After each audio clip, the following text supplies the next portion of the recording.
O que você faria se de repente possuísse o corpo de uma personagem não tão principal assim, mas primordial para a história que você mesmo escreveu? Vocês lembram que o meu marido tá em perigo? O que quer dizer? Que a Fiona está lutando com um dragão e o Sigren tá ao lado dela? Pois bem, ele está confuso com como deve prosseguir naquela luta, mas a Fiona já sabe o que fazer. O ponto não é subjugar a Belle, e sim fazer tudo o que ela mandar.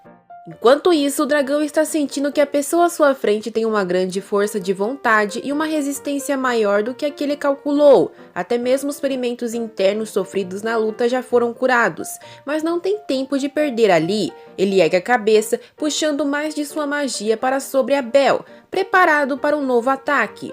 Porém, nesse momento de baixa guarda, Siegren avançou contra ele, não para atacar, mas sim para segurar a espada de Abel fincada em sua barriga. Diante do olhar mortal do dragão, ele a puxa. As ordens da noiva foram claras. O meio da maldição que está controlando Abel provavelmente era essa espada, já que maldições começam com ressentimento. Ela bloqueou a visão do Abel e do dragão com chamas para criar a abertura perfeita para ele remover a espada, tal qual um rei Arthur ele o fez.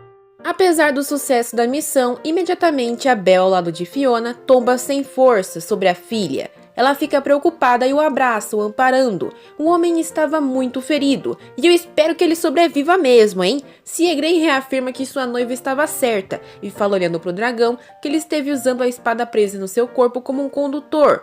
O dragão apenas responde que ele foi idiota, podia ter destruído o dragão naquele golpe em vez de só retirado a arma dele. O príncipe sabe disso, mas não é isso que sua amada planejava. Após deitar seu pai e cobri-lo, a bruxa chama a atenção da criatura falando seu nome. Ela acha que o dragão da sabedoria não colocaria uma maldição no teste sem sentido algum. Ela se deu conta de que a situação que enfrentaram ali é muito parecida com a luta que ele mesmo esteve liderando até agora. A miserável rotina dos dragões se enfrentando, destruindo um ao outro. Uma luta com um adversário da mesma espécie que não vale a pena no final. Essa foi a mensagem de Clement. Assim como os dragões que perderam sua sanidade, a terrível sina que cumprem é muito cruel e um dia vai acometer o grande dragão vermelho. Clement fala que um dos seus iguais já encontrou o seu ponto final nas mãos do príncipe ao seu lado, e isso é algo que até mesmo ele se sente agradecido. Os dragões são algo que vivem próximo de uma vida eterna, ou seja, se você se tornar um corpo sem razão e emoção, não vai ter outra escolha a não ser continuar vivendo. Os humanos estão fazendo o que querem há quase 1000 anos, repetindo matanças, e do ponto de vista de Clement, isso não é uma boa vida pacífica. Ele não quer algo igual. Fiona entende que os dragões estiveram lutando para pôr seus entes queridos para descansar antes que sua sanidade se perca. Clement elogia Fiona, a chamando de sábia, mas a bruxa não planeja esquecer o que ele fez, fazendo Abel atacá-los. O dragão rebate dizendo que o Abel nem foi ferido por ele, e sim por outro monstro no caminho. Siegren diz que está tudo bem, já que no final eles sempre lutavam a si mesmo treinando, só foi um pouco mais intenso. De qualquer forma, Clement vai negociar com os humanos, antes que seja tarde demais. Finalmente, quem eu queria que tivesse atenção acorda. O Abel abre seus olhos com dor e pergunta onde está, mirando à sua frente o casal Maravilha. Ele diz que não se lembra de nada que aconteceu e a feiticeira diz que vai ficar tudo bem. Eles fizeram um trato com o dragão enquanto ele estivera desacordado e a condição é que não sofram ataques mais. Logo os soldados vão vir resgatá-los. Porém, o meu marido fala que já é tarde demais. Seus ferimentos foram profundos. Ele fala com uma expressão de tristeza que antes de partir, quer que ela o chame de pai. Não, não, não, você não pode me deixar, Abel. Ouvindo aquelas palavras, é óbvio que a diva fica brava, como ele ousa dizer que não vai sobreviver, mas ele continua dizendo para ela se apressar com um sorriso triste. Ela assim o chama, e ele cabisbaixo diz que queria ouvir isso mais vezes. A feiticeira fala que se ele continuar vivo, vai ouvir quantas vezes quiser. Mas esse clima melancólico é partido por Siegren, que desce uma bicuda no sogro e depois fala bem calmo pro mestre se levantar logo. A Fiona fica doida e fala que Abel não está num bom estado para ele ficar de gracinha. Ele não pode usar o método que usa para treinar os seus cavalheiros. Nisso, Abel já estava sorrindo e se senta lentamente, falando que ela não pode esquecer da promessa que fez, sobre sempre chamá-lo de pai. A feiticeira fica possessa e quando seu pai chama sua atenção, dá pra ver as lágrimas de preocupação que estavam se formando em seus olhos. Nessa situação, qualquer um ficaria chateado, afinal ela realmente pensou que não veria mais Abel, e aquilo a assustou. E além disso, o mais humilhante foi ele fazendo-o chamar de pai. Apesar dos esforços do Duque, ela começa a se afastar e diz que não quer que ninguém a siga. Abel não vai conseguir mesmo acompanhar eles tão rápido, já que ainda está ferido. Não foi tudo armação como o genro fez parecer. A Fiona chama o mestre do Sigren de estúpido, e ele diz que o pai dela também é um estúpido. Quanta coincidência! Como podem falar isso do meu marido ferido? A brincadeira, no entanto, acabou. A caverna está com rochas caindo, e pelo visto, é disso que se trata o pacto: ajudar os dragões a encontrarem seu fim sem interferir. Ela vai contar pro Abel o que foi que aconteceu enquanto ele estava inconsciente. Quando terminam de contar, eles ajudam o homem a se apoiar para sair dali e explicam que durante o combate que travaram, ele não se machucou tanto porque focaram apenas em se defender.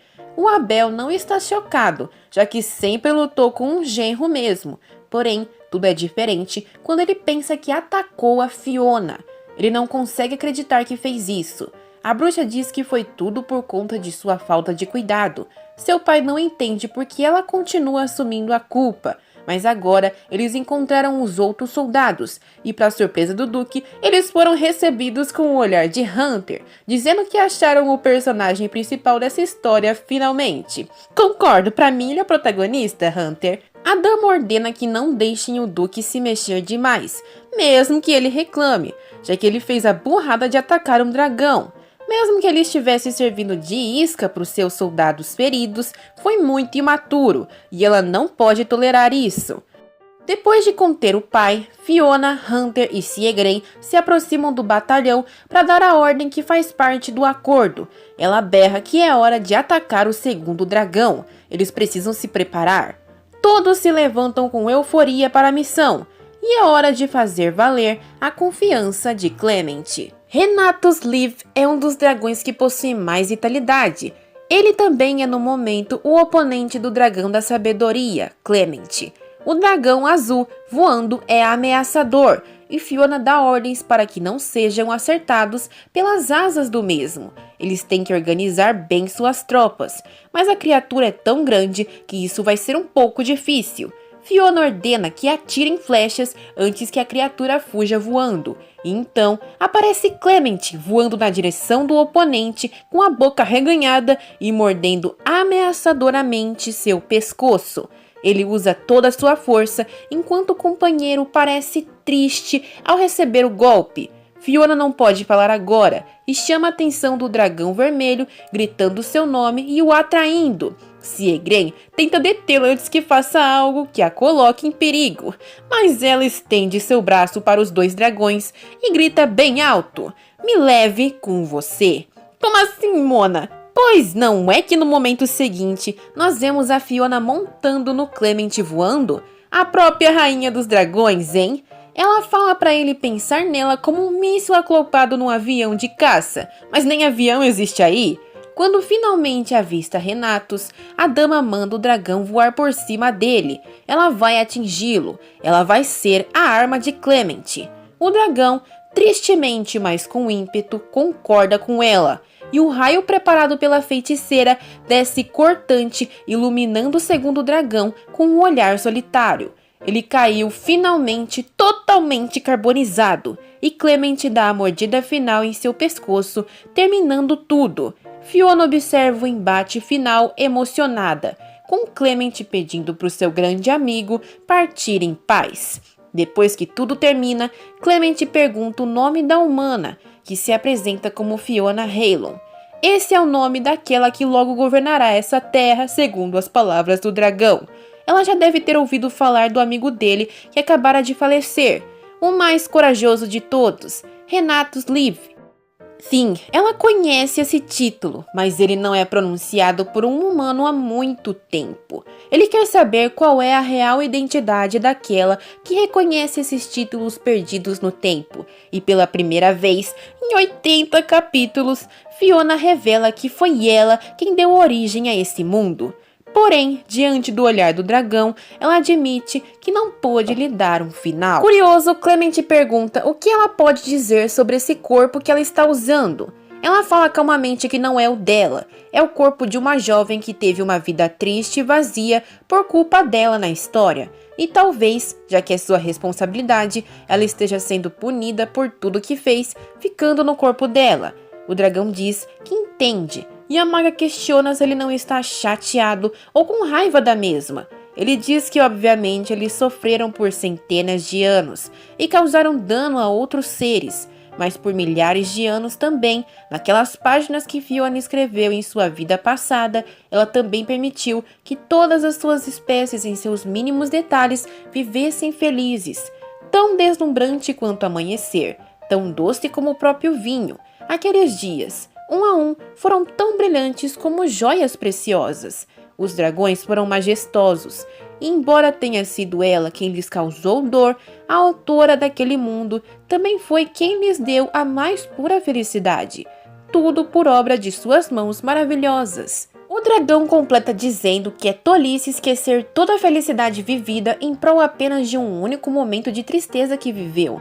É tocante esse momento, já que até aquele ponto a autora vinha se culpando por cada vírgula da história.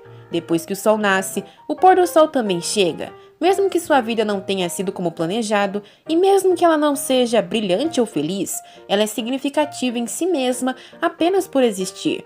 Agora estou convencida de que o Clement é realmente o dragão mais sábio que já existiu. Há muitas alegrias em viver uma vida longa. Coisas que nunca se saberia se não tivesse nascido para começo de conversa.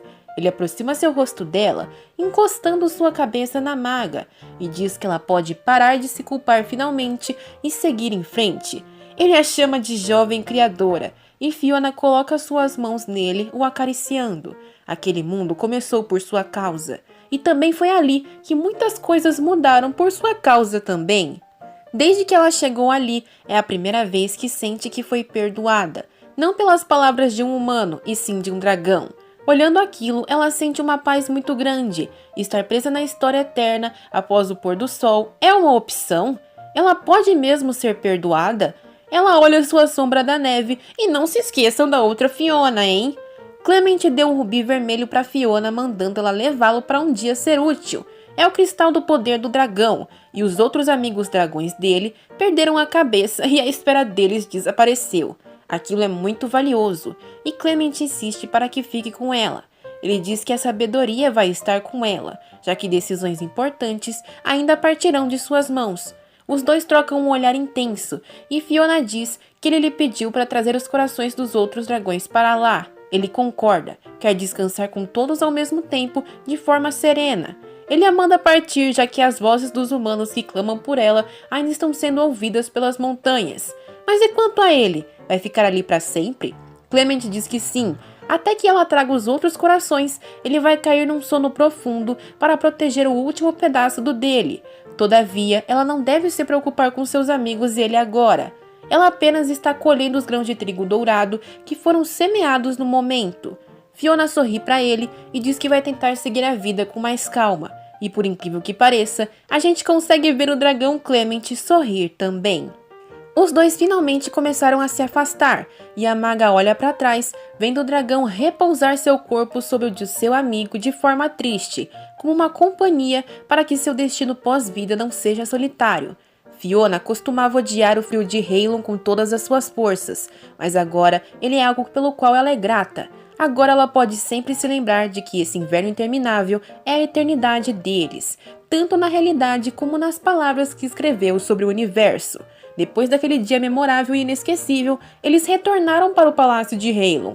Eles decidiram proteger as mulheres do local e no momento estão todos brindando e comemorando a derrota do dragão. Aquilo foi o início de uma festa para os soldados exaustos que tanto sofreram, e no momento a única pessoa que não está se divertindo é uma feiticeira muito bem amada por seu noivo, que no momento está olhando ela irritado. Afinal, o tanto de vezes que quase foi pra vala na última missão não é brincadeira. Fiona está arruinada e vai encontrar problemas para pedir desculpa ao Siegren, mas na minha opinião, isso que torna essa história especial. Vamos ver mais da vida da Fiona em breve. Bota F aí nos comentários pelo Dragão Renatos. E se gostaram, deixem um like e compartilhem. Muito obrigada ao membro do canal, considerem se tornar membros também se puderem. E sayonara!